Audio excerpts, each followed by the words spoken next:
May go Vanin, everybody. Welcome back to episode 13 of the Ranger Reading series. It is good to be back. And for those of you who didn't know, I haven't posted it to my socials yet because I've been just so busy, but I did post it at least to Discord. I am going to have 3 streams this week. Obviously, Ranger Readings tonight, followed by on Friday. We will be reacting to the Wuthering Waves / Cyberpunk collab live stream announcement on Friday, and then on Saturday we will be doing a full day stream that will be a mix of Wuthering Waves, Final Fantasy 14, and Total War. So very excited for that. But yeah, for today we're jumping into episode 13.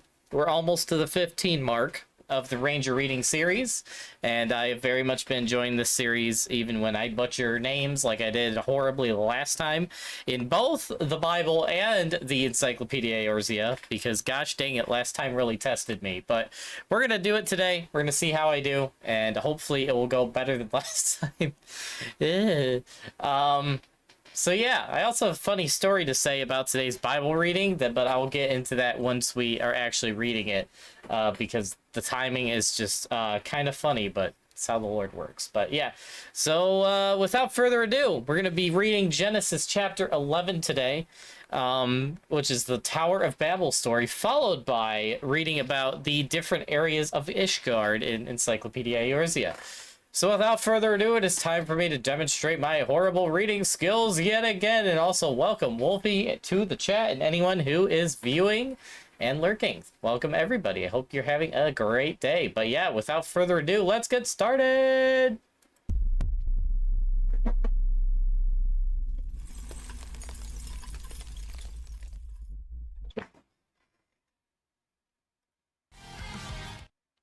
Hello, it is I, Gremlin Alurin, your favorite form of Alurin, back again to yet again do a Ranger Reading episode.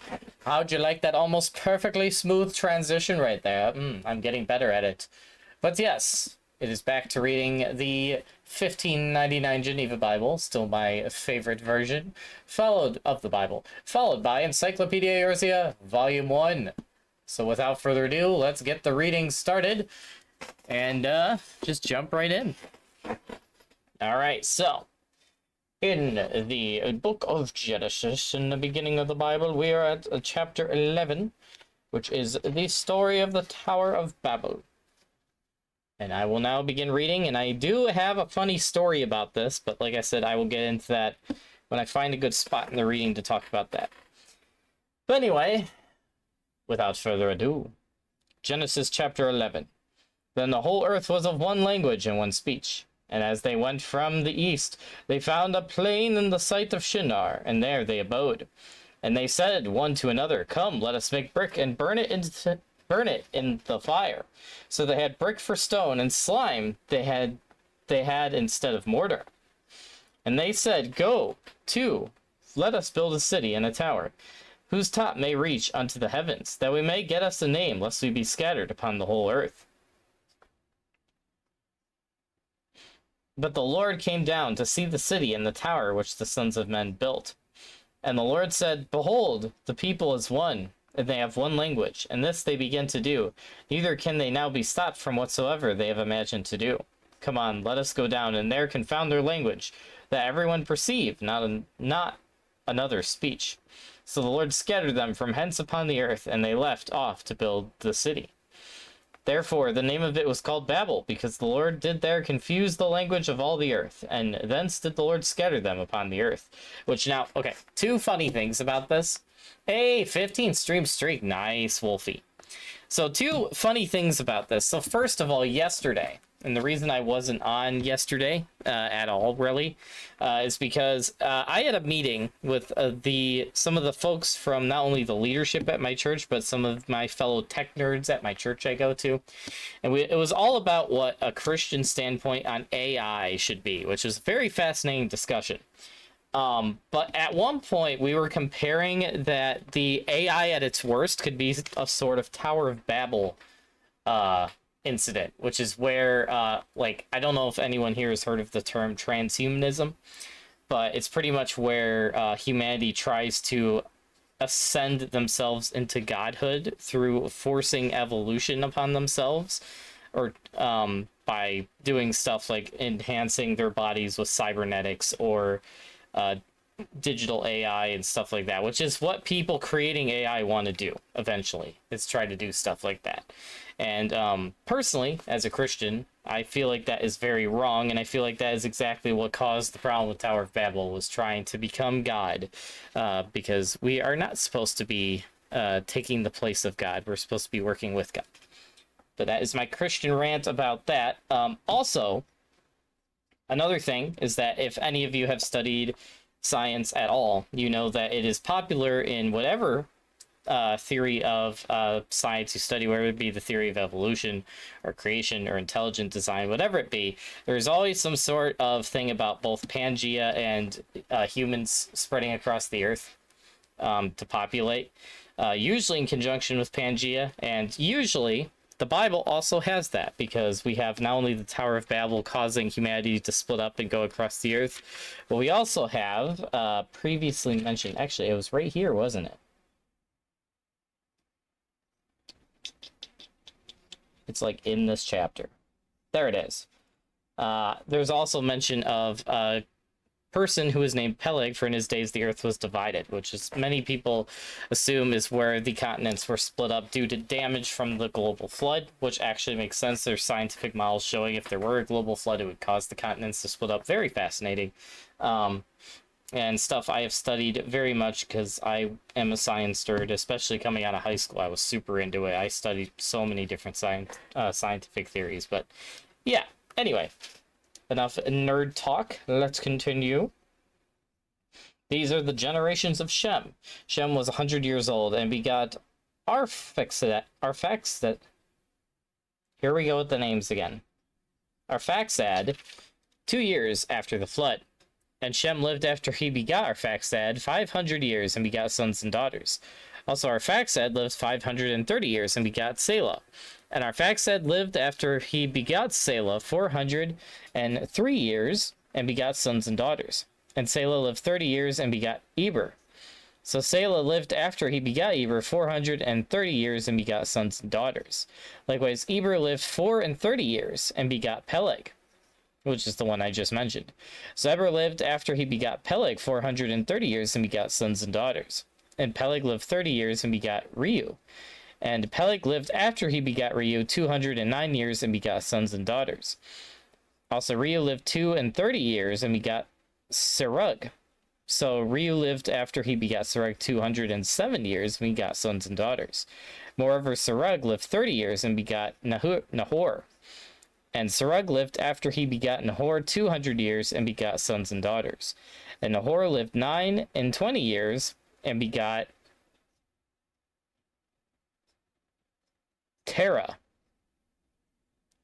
I had to comprehend part of that for a second, but anyway. Names. So Nahor lived after he begot Terah 109 years and begot sons and daughters. So Terah lived 70 years and begot Abram, Nahor, and Haran. Now these are the generations of Terah. Terah begot Abram, Nahor, and Haran begot... Oh, yep. Okay, and that's where that connects. Interesting. Then Haran died before Terah, his father, in the land of his nativity in Ur of the Chaldeans. So Abram and Nahor took them wives. The name of Abram's wife was Sarai, or Sarah, and the name of Nahor's wife, Milcah, the daughter of Haran, the father of Milcah and the father of Ishka. But Sarai was barren and had no child. Then Terah took Abram his son, and Lot the son of Haran his son's son, and Sarai his daughter-in-law, his son Abram's wife, and they departed from Ur of the Chaldeans to go into the land of Canaan. And they came unto Haran and dwelt there. So the days of Terah were 205 years, and Terah died in Haran. And then you get into the story of Abraham and all the early Egyptian stuff. So yay, that will be next time we read that. Cool beans. So that is our Bible reading for the day, with a little side commentary about AI and also Genesis account science stuff, which I am always fascinated with, which is why I love Answers in Genesis and Institute of Creation Research. If you ever want to know more about the Christian worldview on science, highly recommend checking those out. Moving on, we now jump into Encyclopedia Eorzea. And also, gosh dang it, I miss Mountain Dew Game Fuel. That was a random side comment. Moving on, we are going to be reading, because last time we read all about the actual city of Ishgard and the country. So now we are going to be reading about the technical 5 areas of Ishgard, and then Azizla, which is technically not under Ishgard, even though it's in the Ishgard area. It's technically like a surviving remnant of the old kingdom of the Alligans, the Allegan Empire, but you know, we'll count it. So we're going to read that. And then we'll get to Sharlayan, which I'm still shocked Sharlayan is even in here, but, you know, we'll get there. Anyway. Coerthas Central Highlands. The Coerthas Central Highlands are the gateway to the capital, which is why Ishgard long ago established several strongholds at the base of the Nile, many of which have been damaged or destroyed in recent years by the Dravanians. Dragonhead. The first knights to settle and build the fortress in Coerthas were said to have named the area after the unusual shape of its rocky outcroppings, which to them resembled the severed head of a dragon. That makes sense. First, oh boy, here we go. First Dicastral Observatorium of Ethereal and Astrological Phenomena. 300 years ago, Ishgardian astrologian... Here we go again, guys. I get hard to pronounce names in both books. Oh, good gravy. Aduniel the Younger convinced the Holy See that he could predict the comings and goings of the Dravanian horde by studying the movements of the heavens, and thus secured funding for the construction of the observatorium and its grand astroscope. Griffin Crossing. This massive viaduct, which once provided passage to the Coerthan Eastern Highlands, is immortalized in Ishgardian legend as the location where King Thordan and his Knights 12 fought against the Great Worm Nidhogg. A portion of the bridge was destroyed during the 7th Umbral Calamity, and is currently undergoing repair. Skyfire Locks. Built into the rolling knolls so that they appear smaller than they actually are, the Skyfire Locks is a series of defensive fortifications, which may be used as shelters for merchants and small folk to escape an assault from above. Camp Dragonhead. An Ishgardian stronghold situated atop Maldrath's March and under the command of House Fortam. This camp is responsible for ensuring the safety of the small folk and merchants traveling to and from Ishgard. Hey, Shadow, how's it going? Welcome to the stream. How you doing? Providence Point. According to the Enchiridan, the vision of the Promised Lands which King Thordan received, prompting him to lead his people to Coerthas, was of this very vista overseeing the Sea of Clouds. Witch Drop. Those accused of heresy under Ishgardian law are sometimes made to answer to the higher power, and are thus cast into this gorge. If they are deemed innocent in the eyes of Halone, their death will be quick, and their souls gently guided to her halls. However, if the accused is indeed guilty of consorting with dragons, then they will surely spread their fiendish wings to save themselves from the sharp crags below. Their absconsion will surely be fleeting, though, as the presiding inquisitor is often accompanied by a skilled bowman to shoot any who try to escape. That is very screwed up. So no matter what happens, you are dying. Dang. I'm good. How are you? I'm pretty good. I've been way too busy lately. And especially with this heat and whatnot, it has been killing me at my job and other things. But I'm surviving.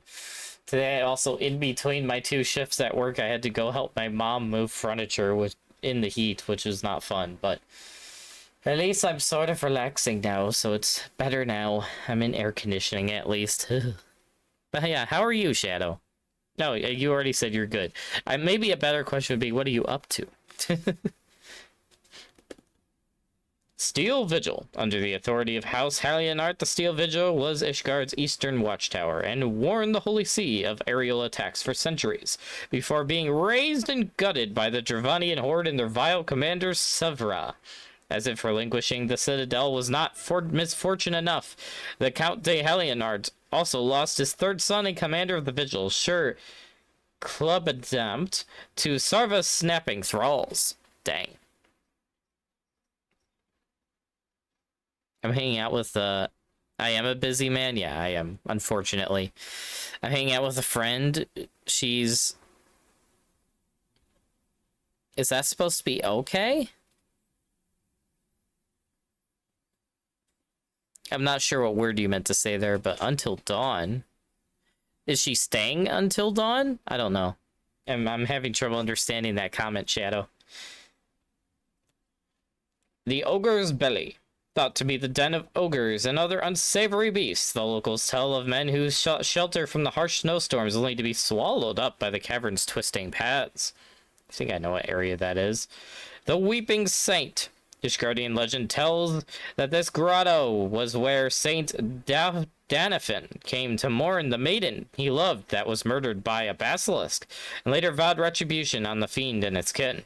The icy waters which trickle down from the mountain and form pools are said to be the saint's tears, and they are often collected for use in the church's purification rituals and the production of sacramental wine. Dang. Natalan? Oh, man.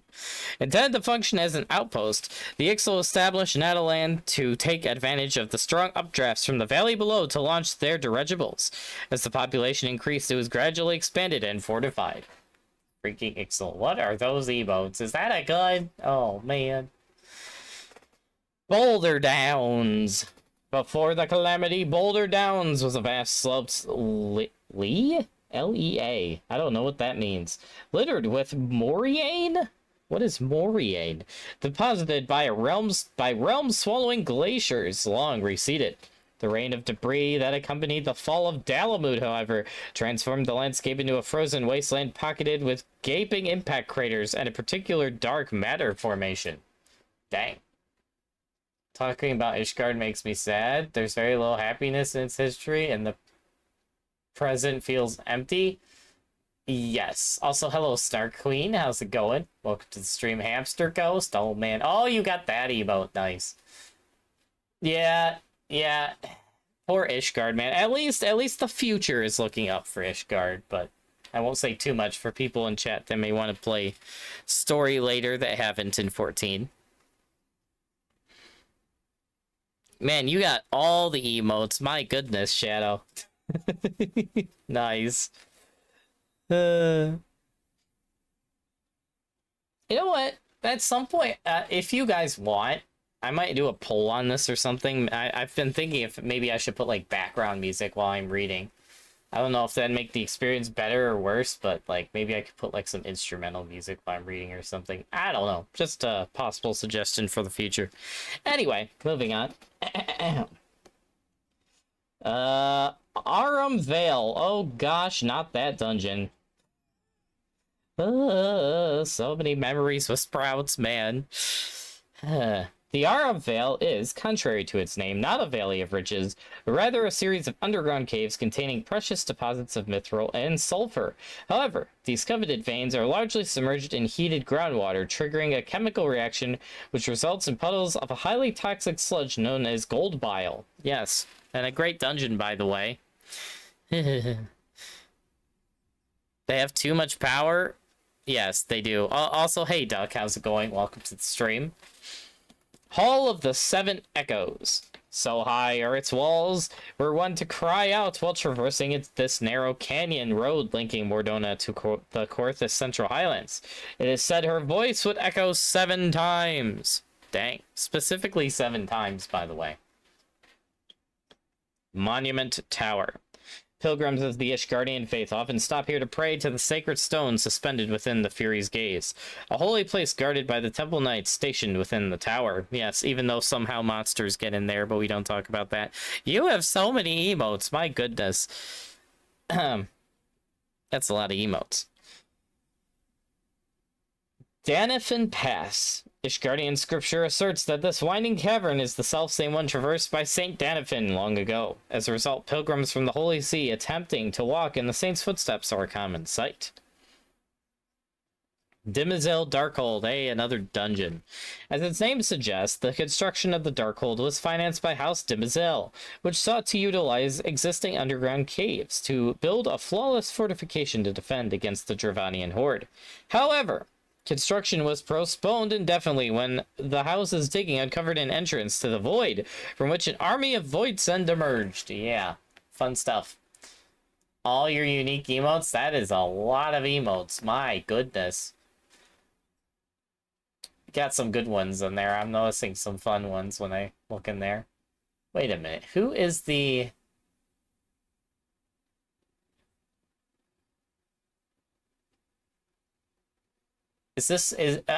I assume at least one of these sets is from a VTuber, because it looks very VTuber coded. Ubino, you made my browser load every single one of them and it started lagging due to it. Nice, Duck. White Brim. When one peers to the north from atop White Brim's jagged cliffs, she can spy the holy sea of Ishgard. Yet, if she were to look down, they would see naught but an endless sea of white clouds, for it is this site which White Brim was named. White Brim Font. Under the command of Lord Dromont of House Durandir, White Brim Font is a relatively new outpost established for the purpose of quartering the temporal knights tasked with retaking the Stone Vigil. Another dungeon, by the way. And speaking of which, Stone Vigil! This great watchtower was constructed as part of the last line of defense before the Dravanian horde which reached the city proper. So it's pretty much the what Asgiliath is for Minas Tirith is what Stone Vigil is for Ishgard. Cool. Lord of the Rings comparison there. Also, yeah, with how many times Stone Vigil seems to be taken and then retaken, it seems very Asgiliath coded. Anyway, once the responsibility of House Helionart, which supplied it with the most advanced cannons, airships, and other weaponry. It suffered severe damage during the calamity and was overrun and occupied by the Durranians soon after. Yes. And there may or may not be a certain turtle that eventually gets in there. Screw that turtle. Behemoth's Dominion. Although this valley appears to be a prime tract of land for settlement, it is a kingdom already claimed by a terrible beast which occasionally descends from the mountains to wreak havoc, the Behemoth. The first sightings of the Behemoth were reported after shards of Dalamud fell to the earth, leading to speculation that the monster came from within the false moon. Thus the Behemoth is thought to be Bahamut's spawn, despite its astronomical dissimilarity to dragons. It's probably Bahamut. Or it's actually, it might be older than Bahamut. It might have just been in the moon. That's interesting.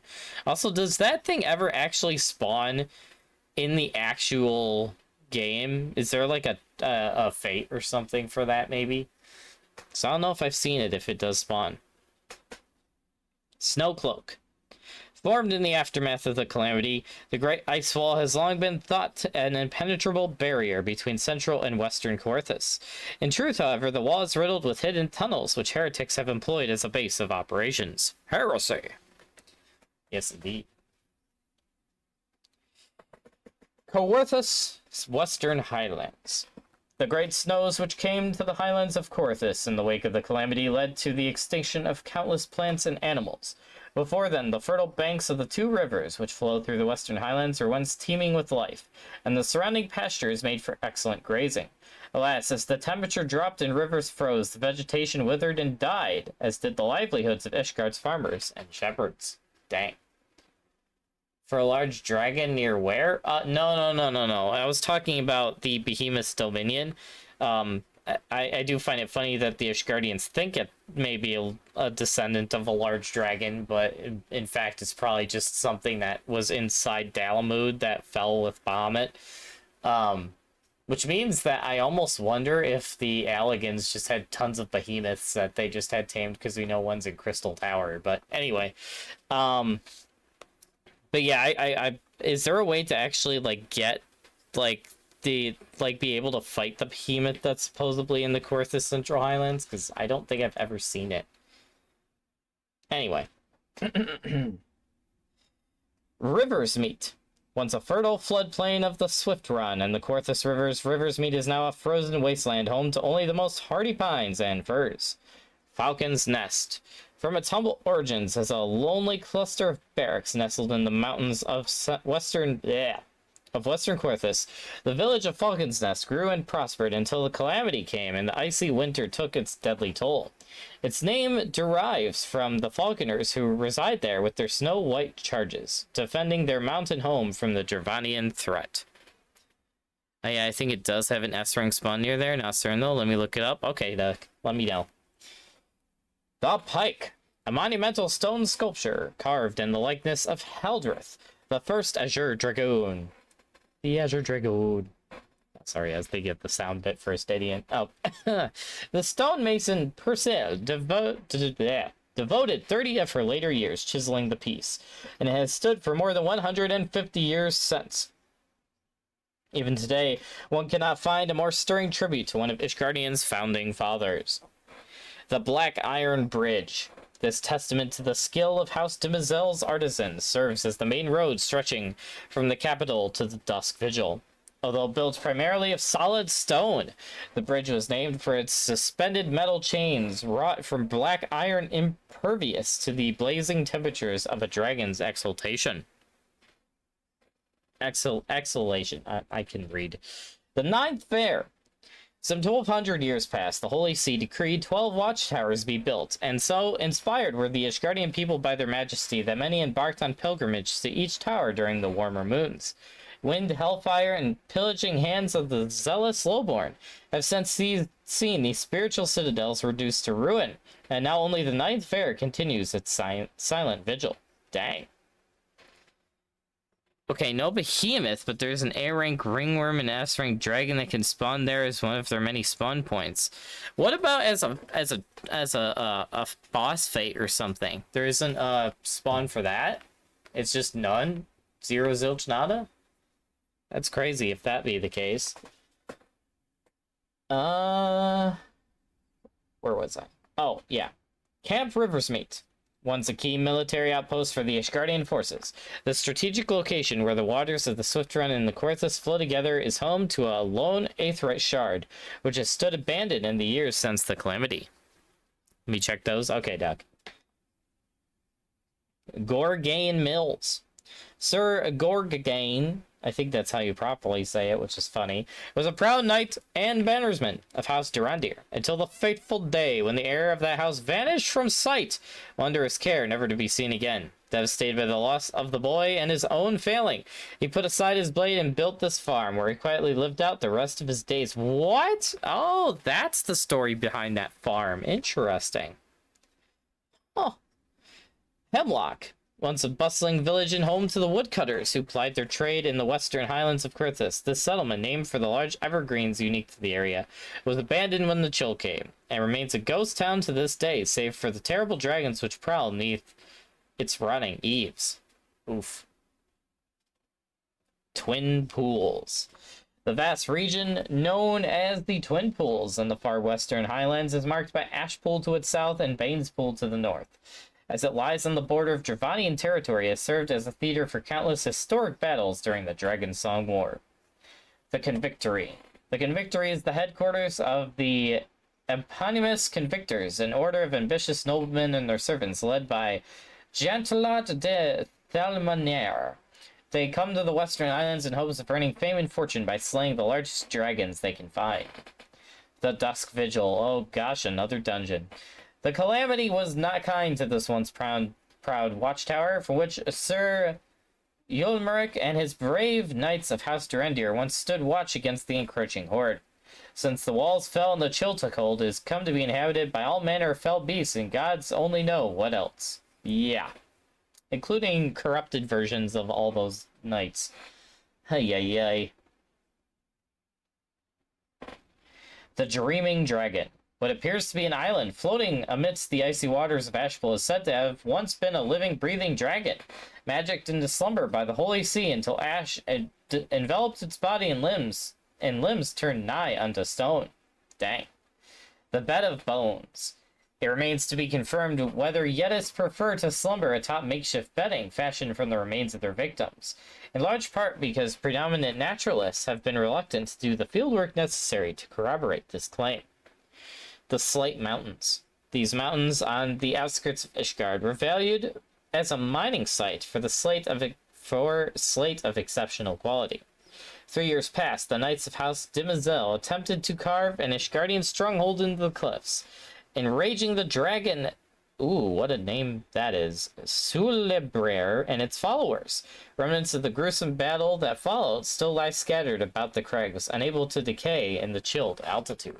Dang. There's a world boss behemoth. What? It's level 50 fate, but only scales folks down the swimming below, meaning that it's a fate similar to Odin. Ooh. Someday I want to do that. Does it drop anything, Duck? It sounds like it might drop some cool stuff.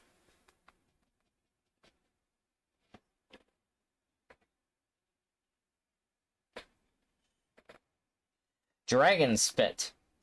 Said to be as scalding as a worm's breath, Dragon Spit is a colorful analogy for the hot springs nestled between the cliffs near the Slate Mountains. Local wildlife has long been attracted to the warmth of the natural thermal pools, and their numbers have only increased following the advent of the long winter. The steaming springs are also frequented by Ishgardian knights, who laud them for their supposed healing properties. Dang. Red Rim. Red Rim is named for the myriad scarlet outcroppings jutting from the land, said to be rich in oid and roundstone, and I finally get to learn about the freaking Watcher. The Watcher. No one knows when this enormous worm died, though some assume that the land beneath his bones has eroded over time. The manner in which his head looks to the north gives the impression he died looking out over his kingdom, which is why the locals took to calling him the Watcher. I still wonder who that was, because we don't really ever get a mention of it, to my belief. But it is a massive dragon, man. It had to be an ancient dragon, like direct descendant from Midgardsormr, I'm guessing. Very interesting. I wonder if we'll ever find out who that dragon is. Hopefully someday. Oh, did you hear my question, Duck? And yes, it's Twitch. Twitch being Twitch. And one reason every day I get closer to moving to a different platform to stream. But anyway. Not a luck dragon? True. Also, hello, Sword! Returning with a Prime sub for 63 months, currently on a 2-month streak. How's it going, Sword? Welcome to the stream. I hope you're doing well. Welcome back to the ranks of the Elendil. I look forward to yet again having your sword in battle! Woo! Not a luck dragon. Indeed, indeed. I think that's a little too big for a luck dragon, but yeah. I need to turn that off. I don't know if my mods can turn off that sub goal, but that sub goal needs to get turned off because we are no longer in a subathon. Anyway, having some leg pain. Oh, sorry to hear that, Sword. No, you didn't? Oh, I was asking, does the behemoth, excuse me, level 50 boss fate drop anything? Because I definitely want to clear that at some point.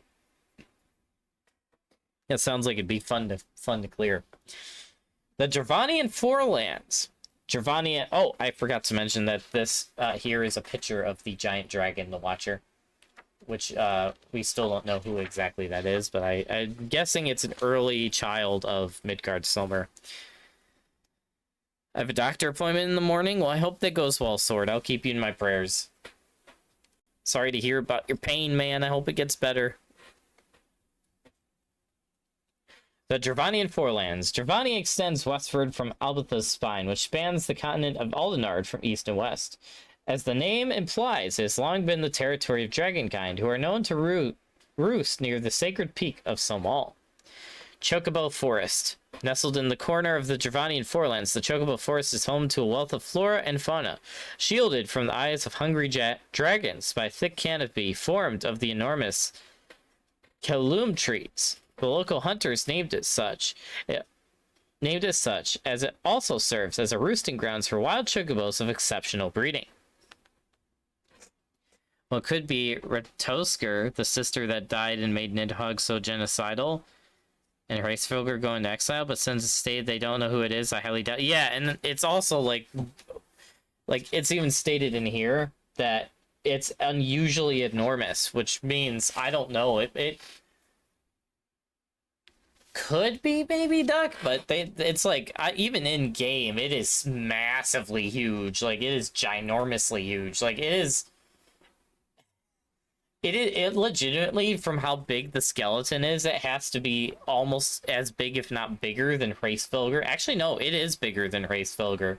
It is ginormous. That dragon skeleton is ginormous in game. So I don't know who it is, but it's also so ancient because it apparently predates the Dragon Song War, because not even any of the Elezen know what it is. It's just been there the whole time. So very interesting.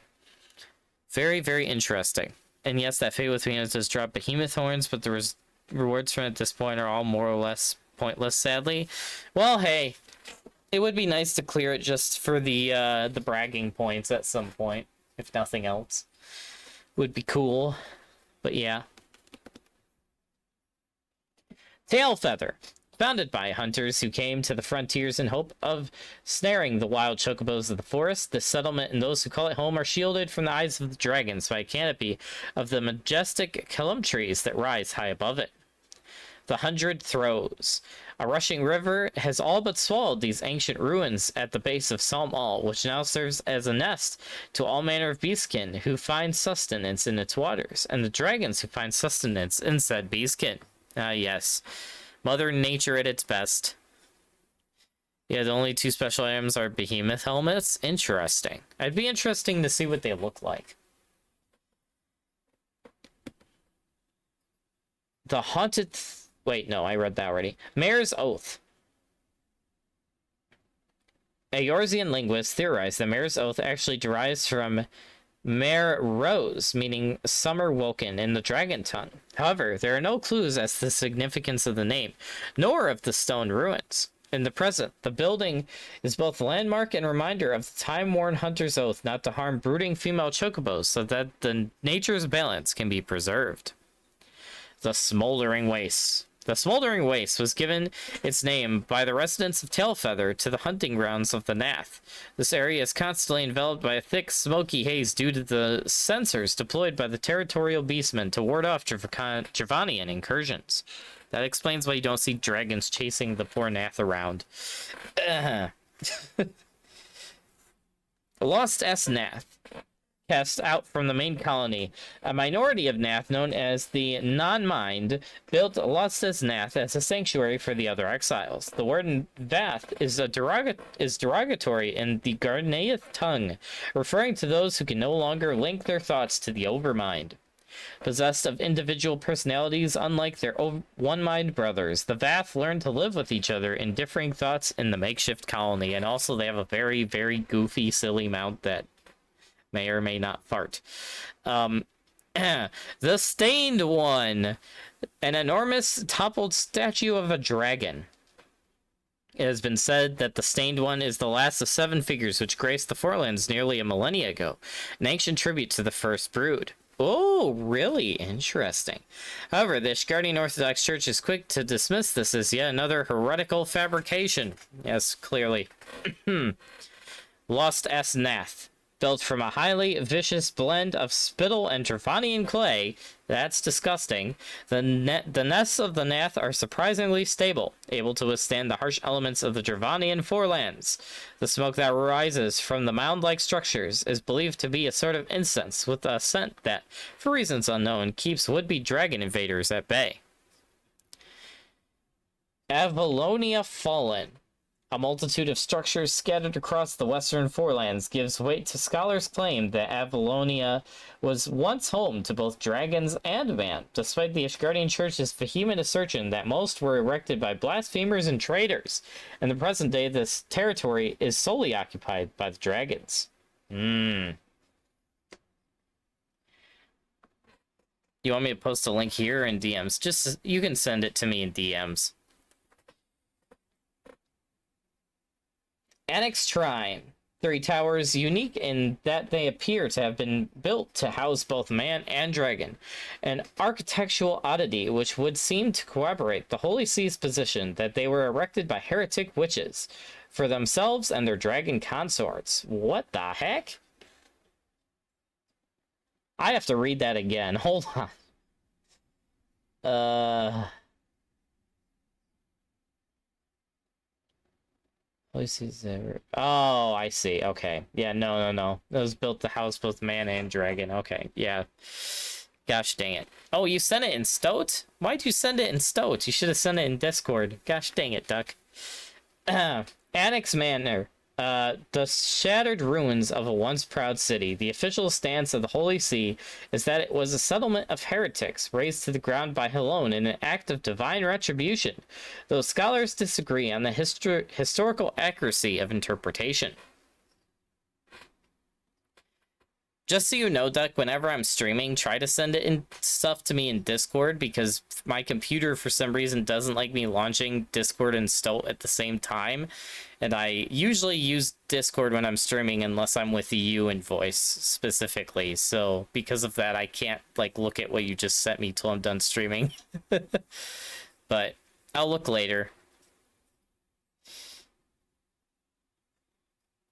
Yeah, no. It's just how stuff works, but anyway.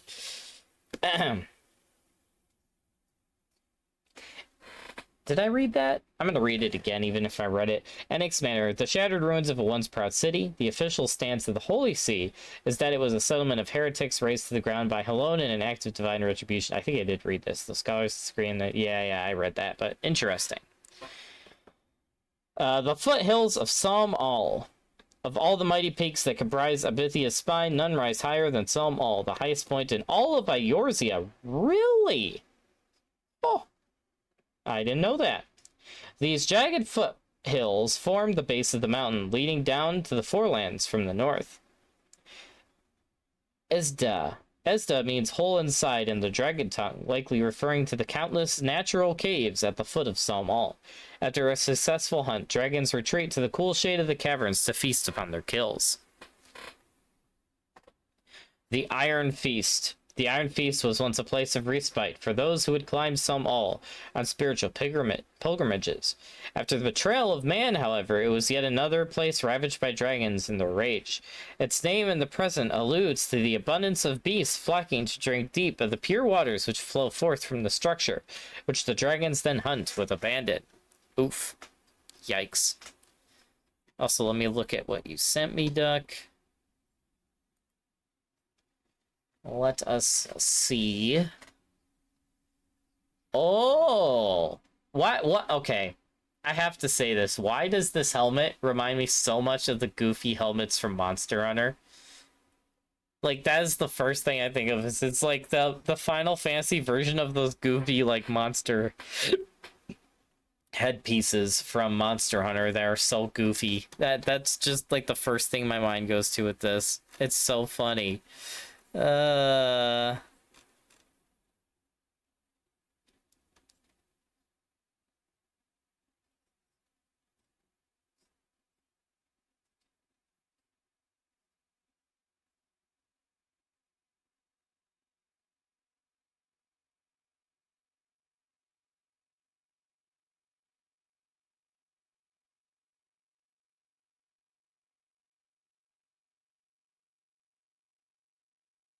Sorry, Chad, I'm catching up on stuff.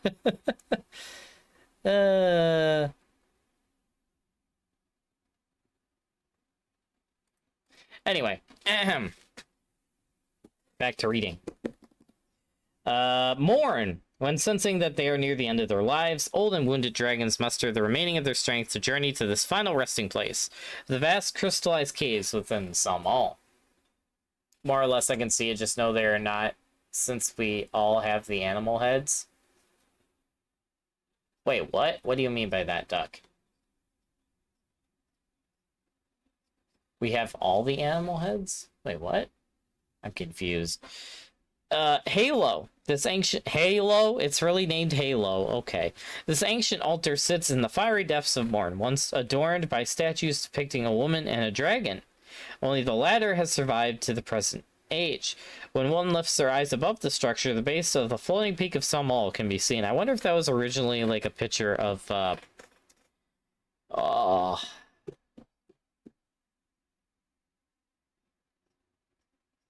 Shiva and Hraesvelgr.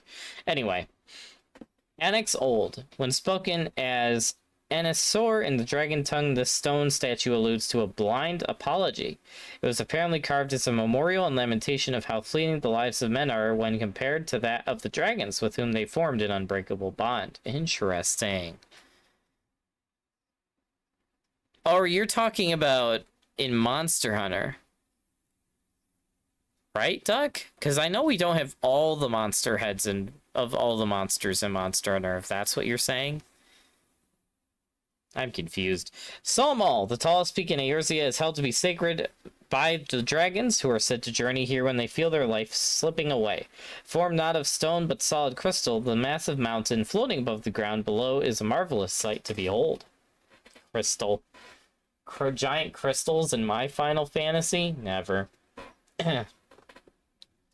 just don't let Sid or Clive from 16 get near him.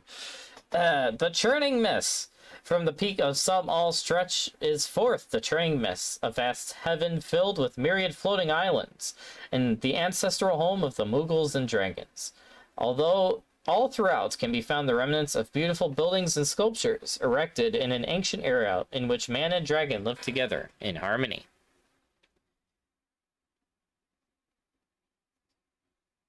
No, the FF heads? Like frog or chicken or such? Oh, but they don't, there's not a lot of those. And those are like, most of those, aren't they like full body suits? Not like just the headpieces?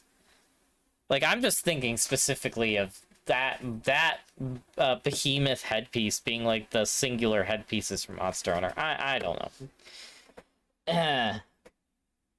Solmal Summit. The sacred summit houses an enormous crystal at its core, and it could be said that the peak of the mountain is its own floating island.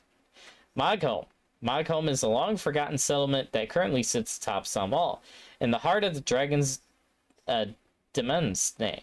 It is said that the Moogles forged a pact with the Great Worm Hraesvelgr to allow them to live here in peace. Elotome. Elotome was a small sleepy village which Nidhogg razed to the ground after the murder of Ratoskar.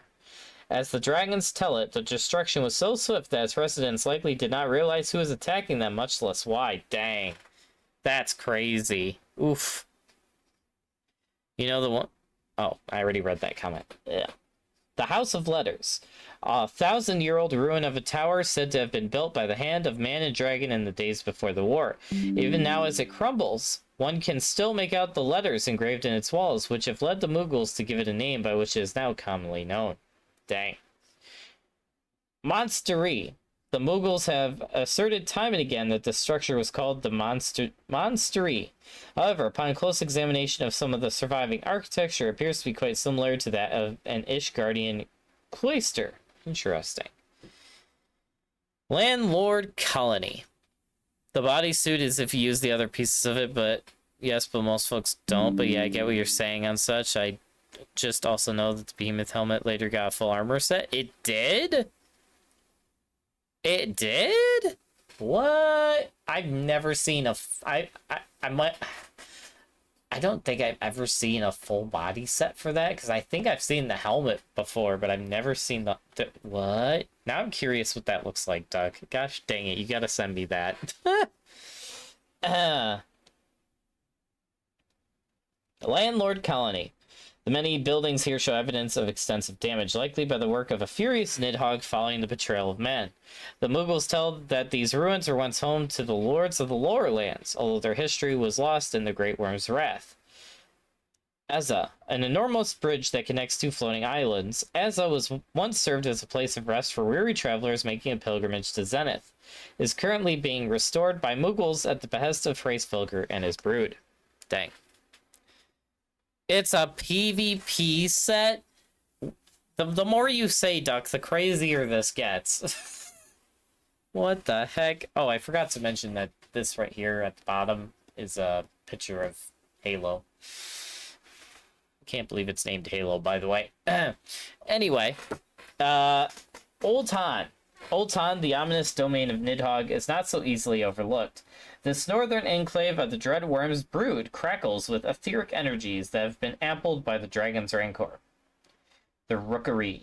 As the Mughals tell it, this place known as the Rookery was once a bustling skyport, where wayfarers came and went on the backs of trained dragons. These days the buildings remain, but the only dragons in sight are the vicious minions of Nidhogg.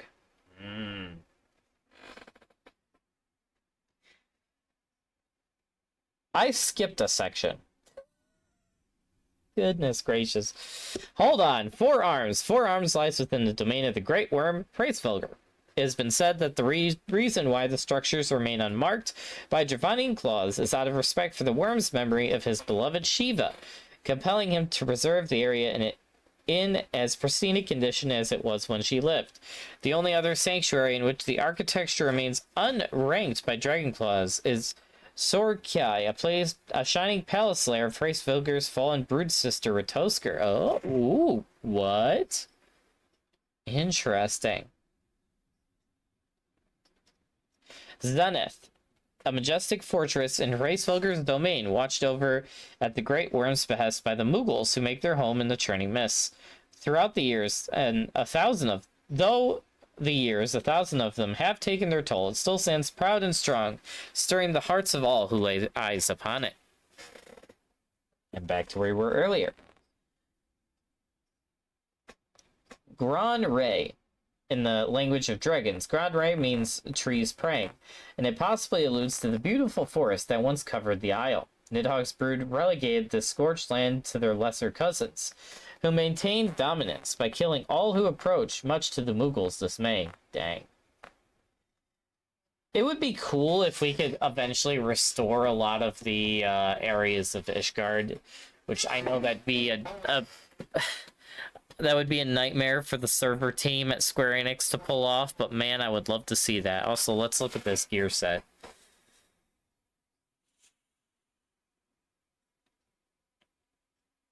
That is not what I was expecting, and the helmet looks very different, Duck. The helmet does not look like the helmet from the Fate, but I can see how that helmet would still work with the set, but this set, what is this set reminding me of? It almost looks like a Dragoon set. It looks very Dragoon, maybe a little bit of a Reaper vibe to it, but it's mostly Dragoon. It's very Dragoon, which is funny because it's a tank set, but you could use it on Dragoon now because of recent glamour changes, but yeah, interesting. Very, very interesting. Very, very interesting.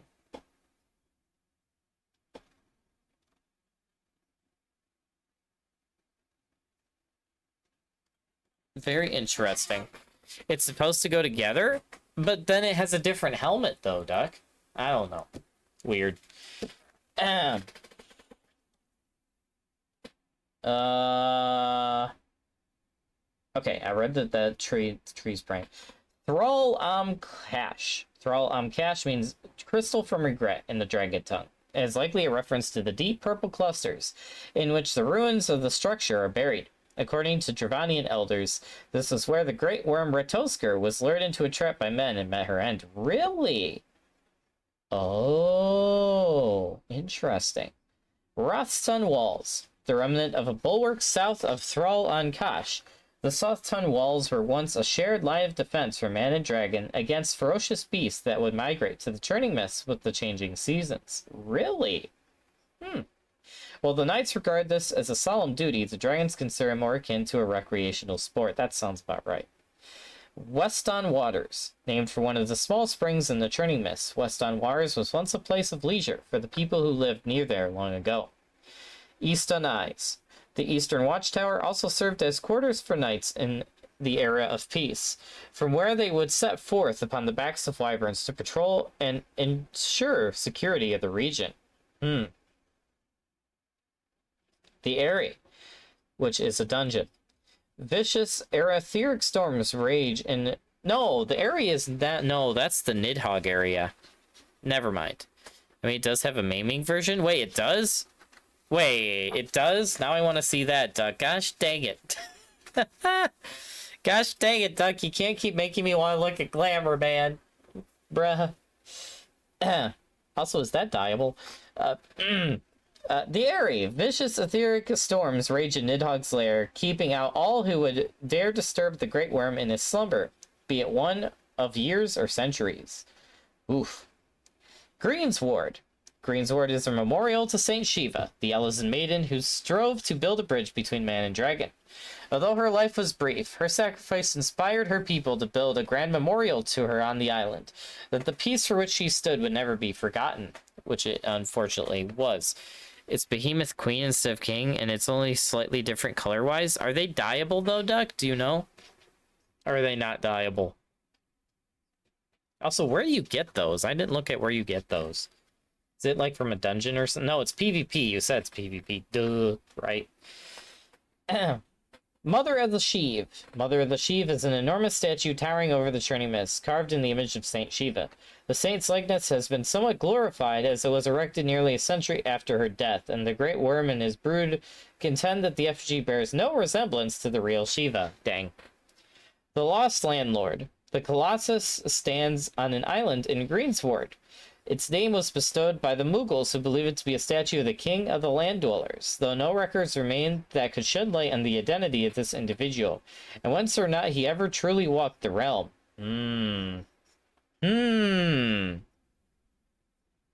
I wonder what that could refer to.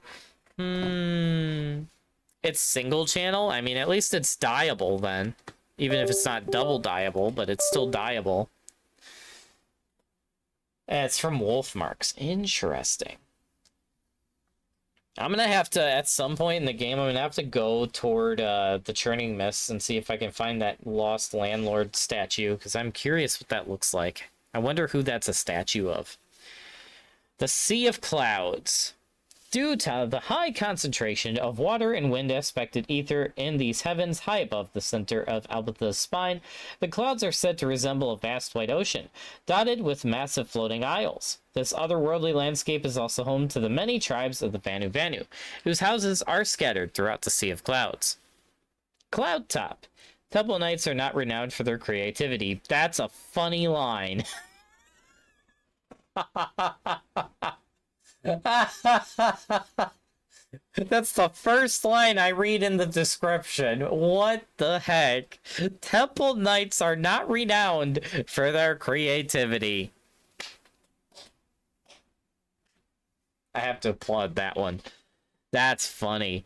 When they first arrived in the Sea of Clouds, and their commander, gazing upon the skies below the floating crags, commented that it was as if they were walking atop the clouds. His subordinates knew at once how to christen their base name. Cloud Top. That's almost as bad as a dad joke. That's funny. Oh, that is funny. Alright. The Protector.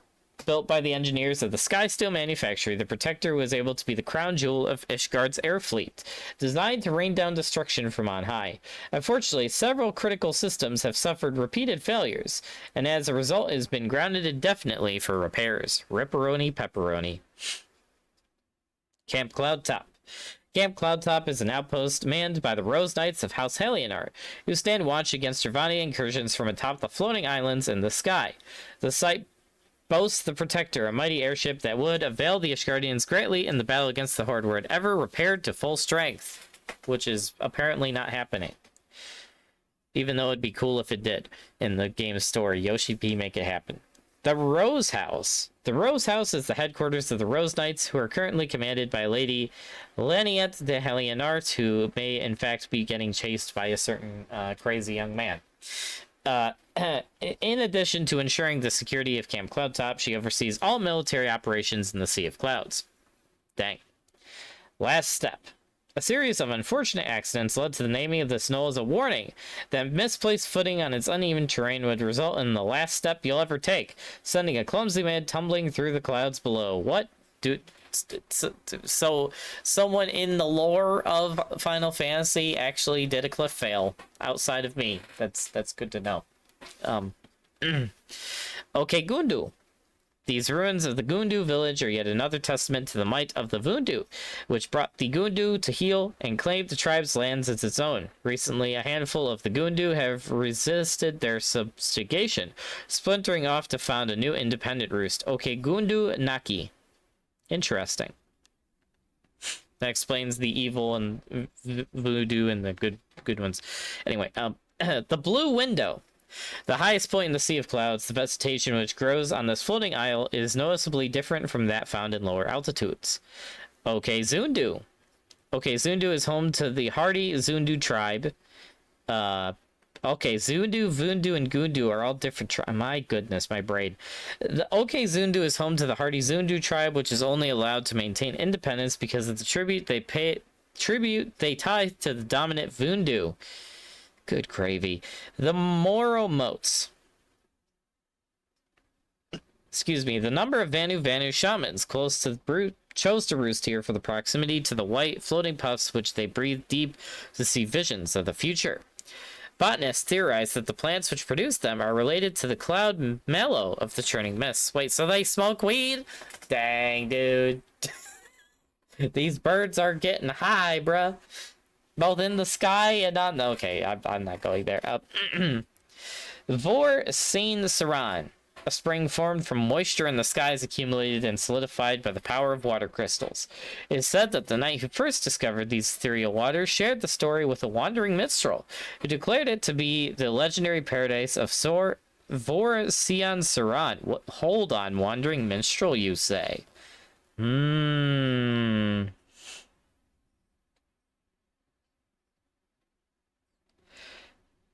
However, this claim has been met with some skepticism, given the minstrel's chance for embellishment.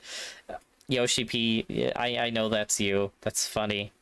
The Nidifest. Nidifus.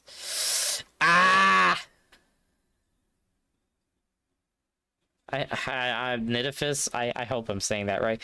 A nest of great migratory birds that travel with the seasons from the Near East to Eorzea and back again in search of warmer climes. It's here they lay their eggs, raise their young, and teach them how to take to the skies before making their journey anew. Okay, Vundu. Abundant are the lands controlled by the expansionist Vundu tribe, spanning myriad isles and multiple altitudes. Okay, Vundu Mak. A wide plain consisting of a number of nesting homes of the Vundu.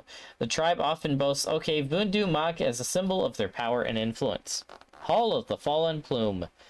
Among the most sacred locations of the Vanu is said to be the spot where a single feather from Bismarck, ruler of the clouds, fell to the surface. In recent years, the violent Vundu tribe is claimed as his seat of power, from which he rules with an iron claw. Dang. Okay, Vunduvana. Roughly translating as High Home of the Vundu, this village is home to the Vanu's aggressive Vundu tribe.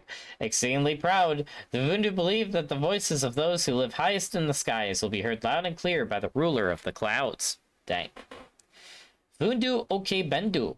These ruins are all that remain of the village of the eloquent Bundu tribe, who bitterly opposed Vundu subjugation and were ultimately slaughtered in reprisal.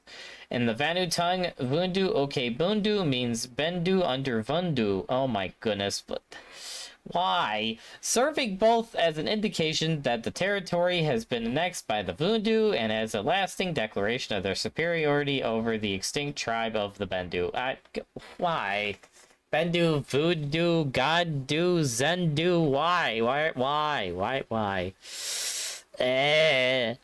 Wizened herd. This grazing ground is the legacy of an attempt to domesticate the wizened of the Sea of Clouds, that the knights might have a self-sustaining supply of meat, milk, and hides. However, the pasture was neglected due to a lack of resources, and the beast turned feral while growing in number. Good gravy. The Gauntlet. This chain of northern isles is used by Lung Vanu warriors as a training ground for the rites of passage, prompting the Knights of the Cloud Top to give it the name the Gauntlet. Oh! But what tribe does it belong to? The Shattered Back. The strong seasonal winds from the north have carved the crags of the floating isle into their unique shapes. The Knights of Ishgard called it the Shattered Back for its ominous resemblance of the garbed rib bones of a great beast. Henger's Crucible. This oddly shaped isle floating in the eastern reaches of the Sea of Clouds is named for the witch Henger, a figure of Kurthan fairy tales whose cauldron its shape is said to resemble. Dang. In recent years, it has become a gathering place for the victoriously territorial Kokokos? No, Tokotokos. What the heck? Cold Wind. When the Rose Knights first came to the Sea Clouds and treated with the Zundu, they asked the chieftain what he called this islet floating northwest of OK Zundu, to which he responded, "Small island beneath which cold winds of Coerthas ever blow." For the sake of brevity, the knights simply called it Cold Wind. Mak Ugal Island. What a name. An island whose name in the tongue of the Vanu Vanu translates to "a noise heard on high." On the island stands a monument engraved with the mark of a Mughal design, but no sign of the creatures themselves, leaving its origins clouded in mystery. Providence. When Sir Mariel was appointed to the Rose Knights of Camp Cloudtop, she spotted this heart-shaped island atop the deck of her airship bound for post. It reminded the knight of a place of Provence, where two lovers would begin their journey together, and the island was named thus. Oh, how romantic. Wow. That's funny. And finally, we are done with Ishgard and move to the area that's technically now part of Ishgard, even though it is actually more of a time-traveling remnant of the ancient Allegan Empire. Azisla. Oh boy. Azisla is a great and mysterious land, which was raised into the heavens by the Allegans more than 5,000 years ago. Isolated by a barrier of high-density etheric energy, the floating island was cloaked from the naked eye and drifted throughout the sea of clouds. However, after the discovery and use of an ancient key, this isle was rendered visible to the outside world once more. Alpha Quadrant. From what has been gleaned from the explanations provided by the terminals, the Alpha Quadrant was the main entrance to Essisla, from where people would travel to the port of Helix to congregate and offload various supplies. What manner of supplies, however, remains a mystery. Helix, a massive port of sorts that stands among the waters of Essisla. According to a guidance node discovered near the ancient construct, it was one of the few Imperial landings massive enough to house Ragnarok-class internment hulks. It would seem the docking rings that remain are but a fraction of those that stood in bygone days. Dang. Centrifuge Crystal Engine. The seemingly indefatigable engine harnessed the power of the imprisoned warring triad, oh good gravy, to transmute the life force of chimera experiments into synthetic crystal. These manufactured shards would then be used to fuel the cultivation of the chimeras as part of research into the possibility of obtaining limitless power. Oh, good gravy. They were turning ether into crystals and using them as energy sources. Why does that sound like Final Fantasy 16? Oh, no. The Beta Quadrant. The development facilities pertaining to Chimera conjoining experiments were chiefly located in the Beta Quadrant. Test subjects which broke free from their confinement tubes are now contend with other escaped monstrosities, allowing only the fittest specimens to survive. Recombination labs. These laboratories are believed to have given birth to countless numbers of chimerical creations. Though as its guidance nodes are quick to assure all visitors that the good behavior of the creatures created here was, at least at one point, guaranteed, recent visitors may find the situation dramatically altered. Yeah, gee, I wonder why. Biomass Incubation Complex. Oh boy. A research complex dedicated to chimera splicing experiments. Its construction was prompted by imaginative requests from the Allegan Research Council and relegated institutes, leading to the cultivation of all manner of living prototypes. The mutagenesis nearby serves as an annex to the complex. The Habisphere.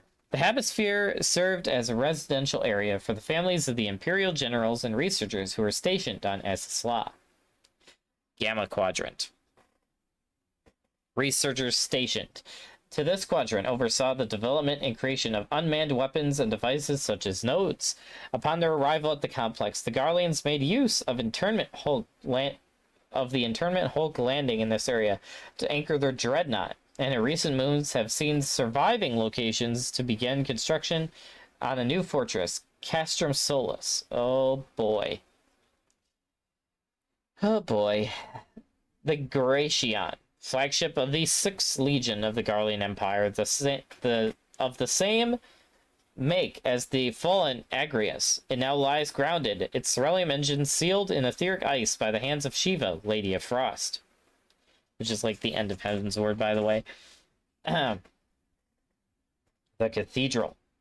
A cathedral designed in a distinct Mercidian style. The architecture suggests a place of worship by a tribe of tree-like beings who believe themselves as the remnants of Sephiroth. Oh no. Oh no. To research the link between faith and primal summoning, the Alligans moved the ancient structure to Azizla from its original location on the southern continent. Now I almost want to go there. Dang. Delta Quadrant. Research in the Delta Quadrant facilities has focused on enhancing dragon physiology and perfecting control methods. To monitor and cultivate selected specimens, dragons were brought in from Mercidia and placed in paddocks which replicated the environment of the southern continent. Esh Tham. To the untrained ear, one would think that this paddock was named by the dragons enslaved there.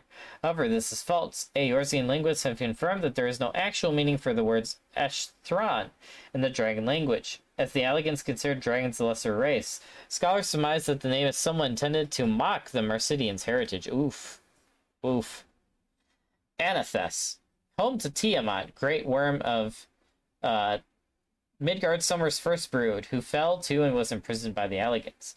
Even now she laments her fateful decision to resurrect her beloved brood brother Bahamut as a primal to aid her in her struggle. And you can see a picture of her imprisoned right at the bottom right there. The flagship. The flagship is the floating nerve center at the center of Azizla, where research was once conducted on 3 captive deities from the southern continent, known as the Warring Triad. Oh dear. And the Aerochemical Research Facility, which is a dungeon. Yay. This floating structure once served as a research facility of the ancient Alligan Empire, wherein studies in restraining dragons and mastering primals were conducted. Test subjects from failed experiments prowl its long since abandoned halls. And another dungeon, the Fractum Continuum. Oh, good gravy. The Fractum Continuum appears to be the whole of a once mighty warship converted after its decommission into a museum, intended to preserve for eternity precious artifacts from the 1,000-year history of the Alligan Empire. From everyday tools to advanced military technology, the objects within are a testament to the fallen civilization's surpassing might and prosperity. Quarantine block. This floating islet is in a lonely corner of Azizla, served as an isolation area for chimerical creations which failed to meet established safety parameters. Historical records indicate that the facility began its life as a research center for advanced agricultural crossbreeding. What the heck? Mobile supply cache. The mobile supply cache was in essence a traveling warehouse which could move from facility to facility, providing researchers with their requested supplies. What the heck?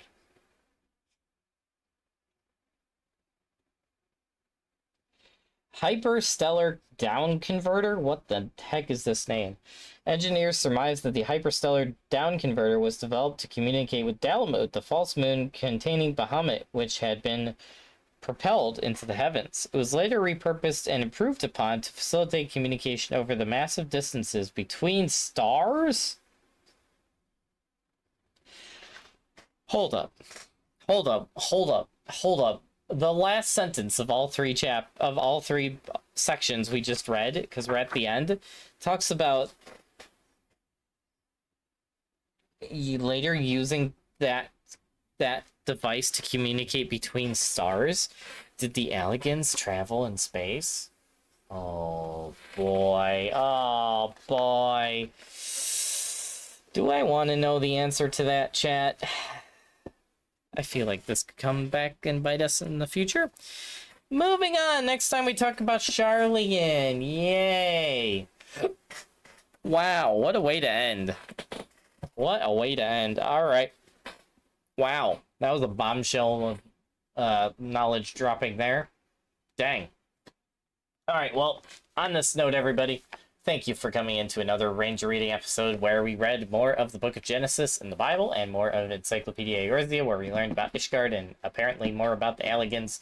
Gosh dang it, it's always the Alligans. But yeah, it was a pleasure to do another Ranger Reading episode. And on Friday, don't forget, we will be back on Friday afternoon with a reaction to the Wuthering Waves Cyberpunk collab live stream. I'm so excited! Wow! And possibly a Cardathea rerun. If that's true, I'm gonna die. Ah! But yeah, I will see you guys Friday. And for now, let's go find someone to raid and show some love to on Twitch. So stand by as we do just that.